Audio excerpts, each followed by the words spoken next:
I want to provide some background information about the man who was recently shot by the FBI when he had made threats against multiple politicians, including Joe Biden. So we're going to look at his kind of Mormon background and then kind of analyze how that could play a role here. They say the man they knew was a kind and generous person and active in his local church congregation. However, they do admit his statements were intemperate at times, but said he would never commit an act of violence over a political disagreement. Okay, so that was the family statement. Not sure how FBI agents were supposed to know that when he had repeatedly threatened them as well. Okay, so this was a statement that his family made just about his death, saying, Craig loved his country with all his heart. He saw it as a God-inspired and God-blessed land of liberty. He was understandably frustrated and distraught by the present and ongoing erosions to our constitutionally protected freedoms. So that's indicating that his family is very sympathetic toward those views, indicating that they had similar views. They make a point to mention that basically these things he and many others in this nation observed, like a corrupt and overreaching government. Okay, and then it highlights that he was exercising his First Amendment right to free speech and voices protests in what's become the public square of our age, the internet and social media. So it seems like they're largely defending basically his posts. They're saying that his statements were intemperate. Okay, so going back to the top up here where it says that he loved his country with his heart, he viewed it as a God-inspired and God-blessed land of liberty. So that's a common belief among Mormons. And so I'm going to show you a little bit about politics in Mormonism. So this is highlighting a guy named Ezra Taft Benson. So he was a top LDS leader, so in the same basically religion that the guy who died was in. So LDS religion, Ezra Taft Benson was a top leader from 1940s to 1990s, and he was the highest ranked leader, the top guy from I think it was 85 or 86 till 94. And so we're going to go ahead and look at basically this guy's political views and see how that shaped so many people. Okay, so this is highlighting that he joined up with the John Birch Society, and so these were described by other people that were already pretty conservative, like Barry Goldwater and Ronald Reagan. They were the group that he was part of. So John Birch Society, they were described as ultra-conservative, extremist, paranoid, fanatic, fringe, or lunatic fringe. Okay. And then he would just get up and say wild things in meetings all the time. He would get up and basically say really charged political stuff. So this was highlighting that in one talk that he gave, he almost quoted word for word this blue book of the John Birch Society. He was saying things like the American Civil Rights Movement was phony, that it's part of the communist takeover. He was talking about how soon there was going to be a communist dictatorship in the U.S., where you'd have concentration camps, you'd have torturing. And so he said a ton of just way crazy stuff. He also said that words won't stop the communists, and that in order to fight communists, we all needed to, he was basically saying that people needed to resist communist tyranny by becoming conspirators against the established government. Okay, so here's a part of another article, and so this is just, again, highlighting that a lot of Mormons, a lot of LDS people, they were in both parties, but then in the 60s, basically, LDS people started becoming pretty reliably Republican, and how that trend continues today, and so highlights that one of the main things that shaped that was Ezra Taft Benson being high up. So understand there are people in Utah that love Ezra Taft Benson, and they say that basically because he was in church leadership and because he was the highest ranked leader in the church, he was the top leader, that those things that he was saying, that those are God's words. And so that definitely led to a lot more people being conservative. Okay, I'm going to show a clip from Mormon Stories. And so this is John Dehlin. And so he's basically just highlighting like what the ideas of Ezra Taft Benson, like what that's kind of contributed to today. I'd say in several important ways from Ezra Taft Benson. My biggest concern about Ezra Taft Benson in 2023 is he really is the grandfather of Mormon conspiracy thinking, in my opinion. And whether it's the satanic ritual abuse garbage of the 80s and 90s, whether it's the QAnon garbage, or whether honestly it's kind of the new iteration of that, which is exemplified by Tim Ballard in Operation Underground Railroad, a movie that's swept the nation over the past few weeks. We're all against child sex trafficking. We all agree it's a horrible thing. We're all against the abuse of children. But this whole idea that immigrants are the reason why children are child sex trafficked, that children are being, their organs are.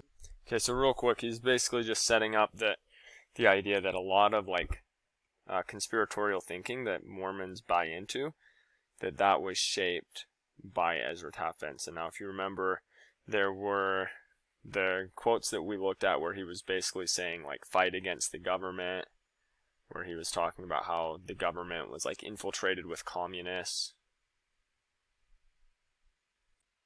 So like here we are again. That's so what I was talking about.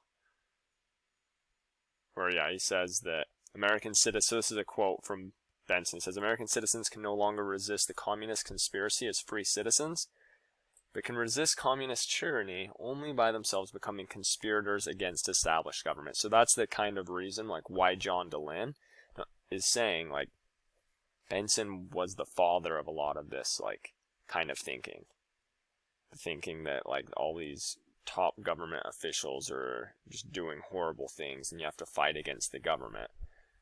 Now understand, again, he didn't die until 94.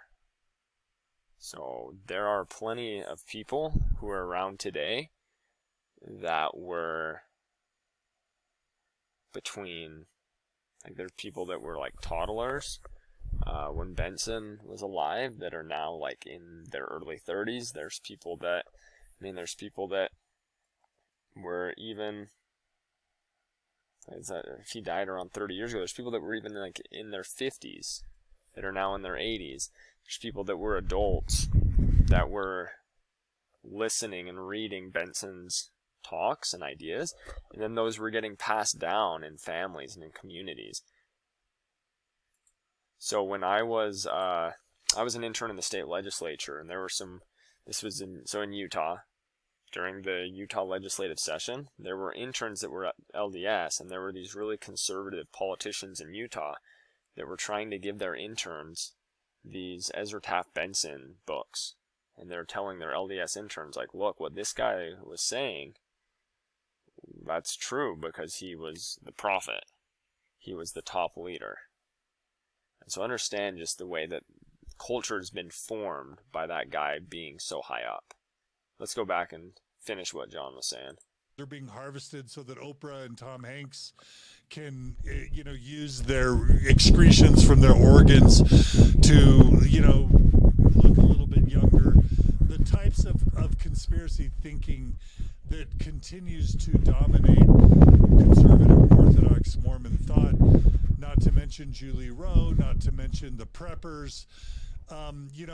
That's for me the super harmful legacy of Ezra Taft Benson. Instead of a people that are evidence-based, instead of a people that are science-based, empirical-based, instead of people that value real statistics and look for where real harm is being done and who look for real ways to solve the harm.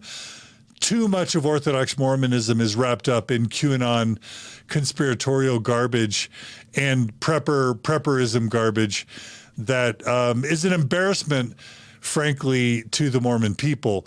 And I really do think that Ezra Taft Benson's John Bircher garbage and New World Order garbage, and none dare call it conspiracy garbage, anti-Semitic garbage, and anti-communist, McCarthy garbage is the predecessor that put our people on the train tracks to becoming a conspiracy-minded people.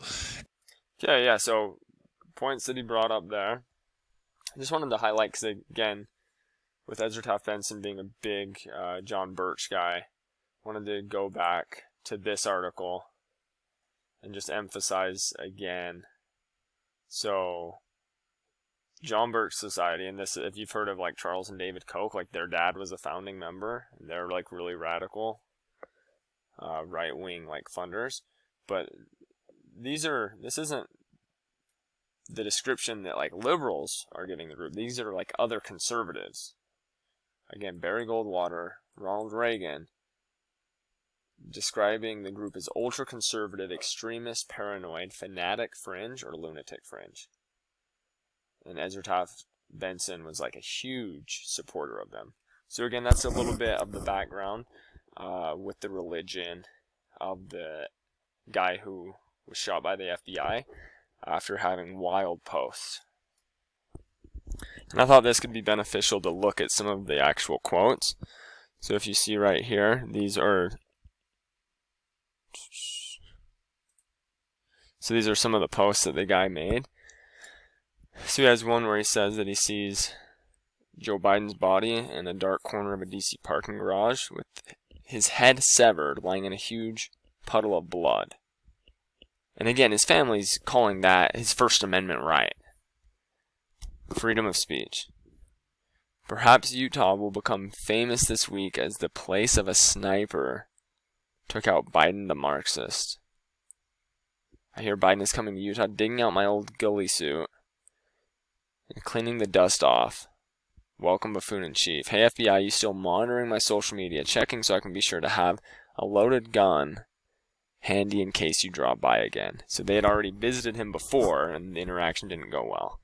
So again, understand when his family is saying like, oh, this was senseless, and he was exercising his First Amendment right. Like, that's... his posts were a little bit intemperate. No, he was... intemperate is like sharing something goofy. Like, this guy was literally doing super disturbing... he was posting super disturbing content about politicians being murdered and bleeding. And so, really, like, weird stuff. But again, I have to see that there's a link between extreme Mormons and Ezra Taft Benson, who was the top leader for so long.